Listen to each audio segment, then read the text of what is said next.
Hello and welcome to another edition of the State Journal-Register's Central State 8 Conference Podcast. I'm your host, Ryan Mahan. My guest today is the fourth-year coach of the Chatham Glenwood football team, David Hay. The Titans are 11-0 and travel to play new Lenox Providence Catholic in the 6A semifinals. This is the deepest playoff run for Glenwood since 2012 and the most wins since the 1998 team went 14-0 and won the Class 4A state championship. David was an assistant on that team. David, thanks for having us on this cold evening. Welcome to Glenwood. And now we need to take a second for our sponsor this season, the Orthopedic Center of Illinois. Blindsided by pain? Orthopedic Center of Illinois Walk-In Clinic is here for all of your orthopedic and sports medicine needs. Monday through Friday, 8 a.m. to 6 p.m., Saturday, 8 a.m. to noon at 1301 South Cokie Mill in Springfield. All right, so you're 11-0, and you're in the quarterfinals of the Class 6A playoffs. How'd you get here? We won last week, and the week before, and this time of year, that's all you need to do is to, win in advance and move on. We've got a great group of kids and a great coaching staff and a great school and a great football community to back us. So there's, I kind of made that simple, but in reality, there's a lot that goes into it. Your game last week, as far as spectators and fans, was an exciting game. Probably gave coaches and players some gray hairs, but that was a fun game. What did you learn about your team? Well, I found out how much adversity they can deal with. There was a lot of things in that game that just went wrong, and they had to deal with it. I think it's the first time we've been down in the second half, just for a simple example. But obviously we lost, two big guys in our team, and other people had to step up, and they had to step up in positions they hadn't played. They had to step up in ways they hadn't stepped up at their regular positions, and they just all did it. And they never flinched, and they just responded. And it just makes you very proud when your kids perform like that. Beginning of the season, we were talking about the depth on this team. You have 101 players in the program. It really came into play Saturday. Yeah, we probably played more guys Saturday than we had in any other game this year that wasn't, a running clock game, that wasn't a competitive game. And it always happens. It happens every year. A guy who hasn't seen much action, who's been sitting on the sidelines, that kind of is a number two, is right there, and then all of a sudden, they're in, and it happens every time. You try to tell them that, and some believe it and some kind of wonder, and then all of a sudden it happens, and they see it, and that certain kids got to step up and play full time, and they hadn't done it in a long time, but it happens every single year somehow or another in some way, shape, or form, and you're just kind of waiting for it, and you're telling them that, and you're telling them that, and with the kids that get the opportunity, it's pretty neat for them to see that, coach might know what he's talking about right there. And it makes you better for the following games too. Absolutely, it creates that depth. Somebody comes back from an injury or whatever situation, and that kid's back being a number two again. But it makes them stronger. The next time they're in, they've been a number one, if not for a whole game, certainly for part of a game. Coming into the season, a lot of people expected good things from this program. Have you exceeded expectations? Do you feel like? I don't know. I don't deal in that. That's not what I do. I don't set. I set the same goals every year for our team. Obviously this year we had a lot of talent. We have a lot of talent, and so you know that there's a chance you're going to go farther and you're going to be able to achieve more and those kinds of things. But I don't deal in those kind of in that level setting, like you got to get to this certain level. I don't work like that, and that's, as a coach, I don't think you can. You're just setting yourself up for disappointment, and you're setting the kids up for disappointment. You just go out and work, and good things will often happen. Not always, but it'll often happen if you just keep doing things the right way. Maybe a better way to phrase that would have been, have you hit the benchmarks that you've wanted to hit? I didn't set any. Well, I mean, we whatever the next game is, we want to win the next game. We want to qualify for the playoffs. We want to win the conference. We want to advance in the playoffs, and we want to win a state championship. So we've done all of those except one so far. We'd like to continue advancing the playoffs this week, and you just got to stay grounded on those things. You can't go, and I don't think I can, at least. Maybe some people can. I don't talk to those folks, but I can't be looking there. I'm focused on the Monday practice and the Tuesday practice and the Wednesday practice and getting us ready to go travel to New Lenox, Illinois, and I just feel like if I do that, if I do the best I can, if it's meant to work out, it'll work out. And so far this year, a lot of things have worked out for us. You guys are getting on the bus for the first time in a few weeks. A month. We've been at home for a month, so yeah. Is that going to be tough for the kids? Well, I'd be more concerned about it if I didn't have such a veteran group. I got 23 seniors. The mass majority of them are playing vital roles, and so I got a very an older group, and they've ridden a bus to a game before. They've gone up to Crete, they've gone up to Hillcrest, they've gone up, and played these games or stood in the sideline and been at the games before, and so I'm not that concerned about it. Just getting the details are taken care of, but so as far as the kids, I think the kids will handle it. Are you guys leaving on Saturday or Friday night? Or? Yeah, we'll leave on Saturday morning, and really we've been kind of in a routine the first 2 weeks. We get up here, we do a game day workout. Our kids move a little weights in the morning and get their body engaged, and we'll get that nervous system firing and let the body know it's a work day. Then they eat breakfast, and then the last 2 weeks they've been going home. Well, now they're just going to get in a bus, and they're going to go up and they're going to head up to New Lenox and go from there and try to follow the same routine as much as possible. And routine, this is the third Saturday game now after playing. I think you played all 9 Friday games in the regular season. No, week one was Saturday night. Now that a long time ago. Wow, that's a long time ago. But do you feel like 3 weeks now, like your kids are dealing with this for the third straight time, like they've kind of realized what it takes to do on Thursday instead of Wednesday? Yeah, I think the last thing you want is teenagers doing a whole lot of thinking. You want them just being comfortable and knowing what they're doing, and then that way they can focus on football. Otherwise, they'll get focused on all kinds of other things.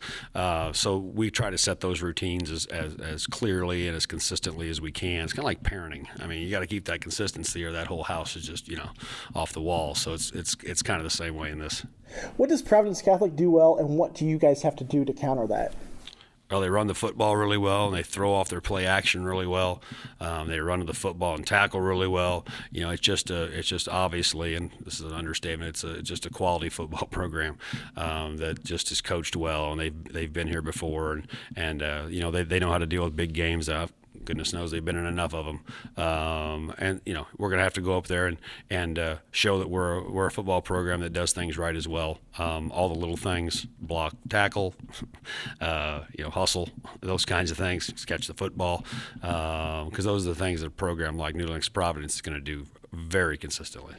Do you you were assistant here for 22 seasons before taking on the head coaching role. Is it more stressful being the head coach? Is it more fun being the head coach? Is it? Yes and yes. There's no question. I mean, in terms of stressful, yes, because there's a lot more detail. There's a lot more things you have to handle. You're responsible for the whole thing. It is a lot more fun in some ways, yes. In some ways, no. Sometimes there's some nonsense you got to deal with. But podcasts. Yeah, well, this is all right. This ain't bad. This ain't one of those things. But it's both. And I wanted to do this for a really long time, and yeah, I was an assistant for a really long time, and so it's what we do. It's what I do. And this time of year, or really all year, our house is a football house. My wife Jane and my sons, one's all gone to college, but Justin's at home, and they don't see me much. But they're used to that because they're my wife's whole married life and my son's whole life. They've been used to this, so we're all in. And so yeah, it's both fun and it's exciting. Now, as a father of a hockey player, I've seen your name and Brandon's name on banners over at the Nelson Center. Yeah. You coached hockey for a while. Oh, no. No? I thought you were an assistant coach. Well, no, I don't think I ever did that. I was helping out like with the team, hotels and things like that. I've got just enough hockey knowledge as a hockey dad to be dangerous. You got to watch me. I might be the guy in there yelling something that doesn't make any sense in the stands. But yeah, I mean, I helped out with the team, but it sure wasn't in the coaching realm. So. I think those banners might have given you a little credit then. Yeah, well, I think they put the team manager on there. Like, I called and got the hotel rooms and did those things. So he's over at Illinois now and with his hockey stuff. So I'm just clearly just dad. So Brandon played football and played hockey. Did he get the hockey interest from you or? No, I can't even skate.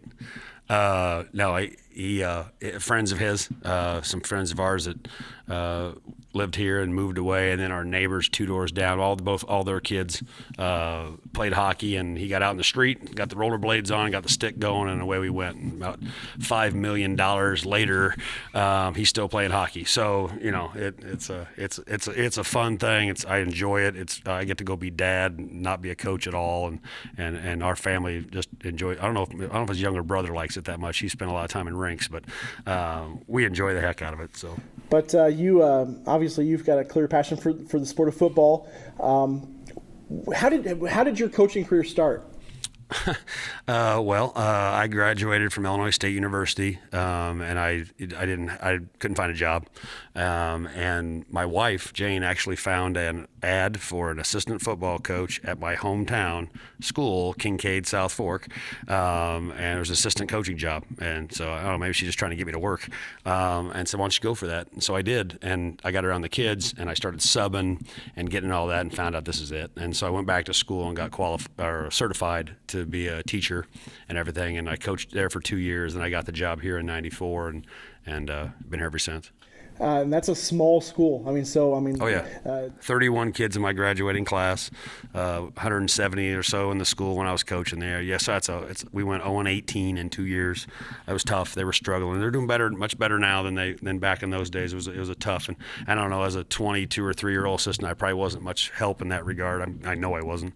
But that's our hometown. That's where we're from. My parents have since moved out and have come up and live near us, and but we're Christian County folks. So you played at Kincaid then? Yes. Yep. All right. 1987 was my senior year. So you kind of knew a lot of the challenges going into it.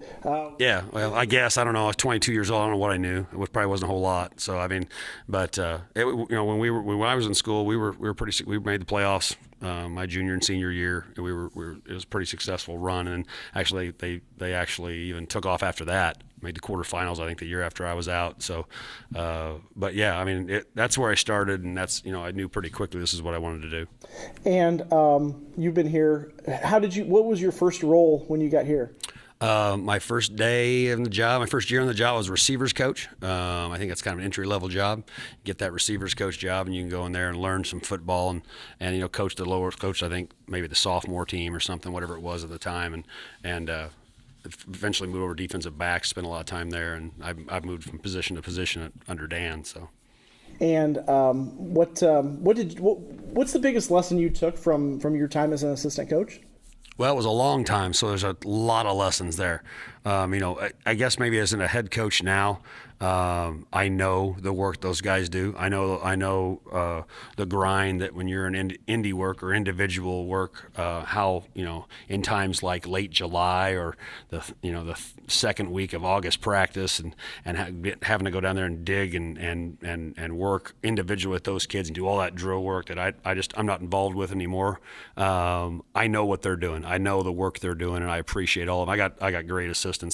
I'm very lucky at this school to have what I have as far as coaches and their availability and the work they do. They text me at 10:30 at night and they're still watching video, and not just this time of year, all the time. So I'm very lucky for the assistants I have, and I guess what I learned was to recognize the work of assistant coaches. And you've had a pretty consistent staff too, right? A lot of these guys have been here for a long time, and that's got to be going into every you like it when you've got a group of juniors coming back as seniors, but it's also got to be a lot of consistency for that coaching staff. It is. When you get turnover, you have to retrain. We talk about it in the workforce is workforce training. You have to do that again in the coaching staff big time when you have a new staff, and I haven't had that. For my 4 years, I've had some guys that have been here for 20 plus. Mike Janke has been here. He started with me in 1994. Vondo Edgar started here in 1995. Trevor Lanen started here, I think, in 2010, and then he's moved some positions, but he's still here. Then we got veteran, older guys closer to our age that have now come in and coached. Brian Pruitt coaches our defensive line. Josh Atwood, who played here. He's a younger guy, but he was here. But he played here and is coaching our staff for a while.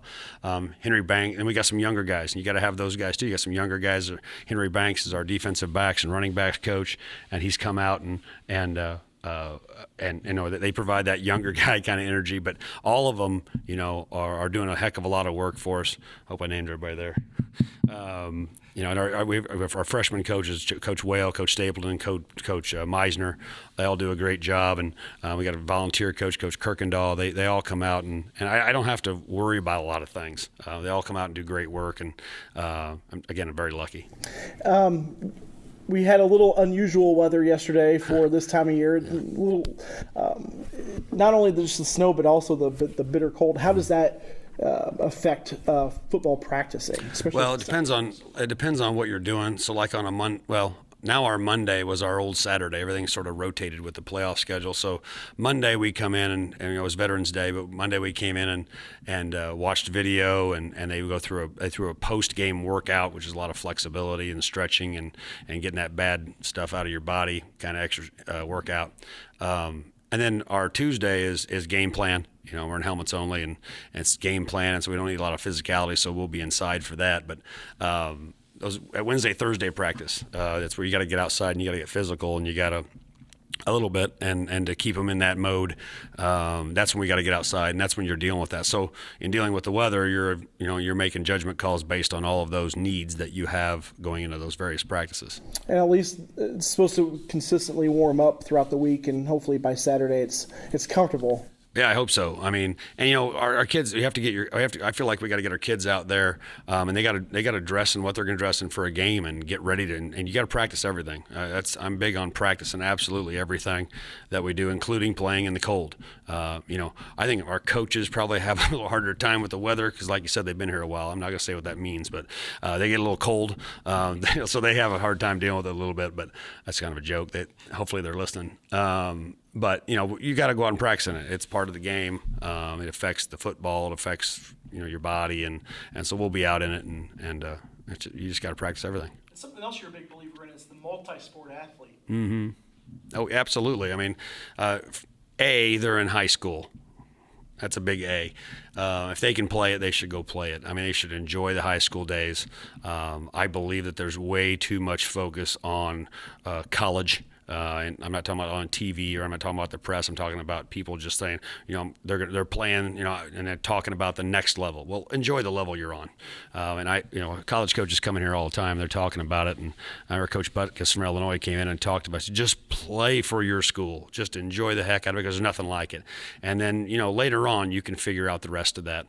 And second of all, it makes you a better athlete in every other sport. There's no personalized training or competitive elite, I don't know, whatever the other shiny words they use for that make you a better player than going and playing another sport and making your body deal with other stimuli, going out there and something you're maybe not as good at, that you have to go out and now you have to adjust, and then that constant competition. We've got multiple guys in this team that play multiple sports, and that one thing about them, and one reason our team is being successful is that competitive nature, because they spend all year competing. Now they work and they practice, but then they compete, and it doesn't matter whether they're competing on the mat, on the basketball court, on the track, whatever, on the soccer. Is it a pitch? Is that what it's called? A soccer pitch? Look at that. Or whatever it is. We got our kickers are soccer players, so they compete, and so that plays into every other sport. And learning to lose and learning to not be successful. That's something that will make them better in whatever sport that is their quote unquote main sport. So I'm huge on it, and it's mostly just because it's what's best for kids.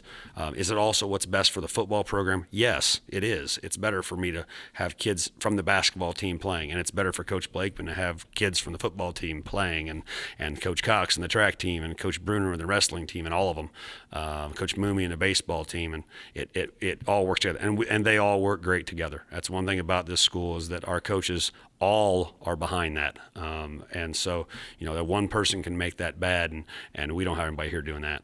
And speaking of bad and good, 101 kids, they can't all be interested in the same things. They can't all hang out. They can't all be at the same lunch table. But I've been on your sideline enough this season. They all seem to really support each other, and it seems like there's a really good sense of chemistry with those group. Well, I hope so. I mean, we try to emphasize things, playing for others. I mean, we talk to them about, and really this football thing, I'm big on it. I'm going to work real hard on it. I love it. But in reality is most of these guys' lives, they're not going to be football players. And so what I want them to learn, amongst other things, is that, what you accomplish individually will never be as satisfying as what you accomplish with a group. There's a lot of people out there that are biting and clawing for whatever they can get for themselves. I just don't think they're going to be as happy if they don't understand that if they accomplish with a group and with maybe just another person, in their relationships or whatever, that it's going to be more rewarding. And we talk about that overtly with the kids. We spend a lot of time on mental toughness and growth, leadership type things, and all that plays into that. And so we talk overtly with the kids about those kinds of things, including that very topic. And you play at 2 o'clock on Saturday. Coach, thank you for sitting down with us. A busy week, a stressful week, I'm sure, but thank you for making time for us. I appreciate you coming out. Thank you.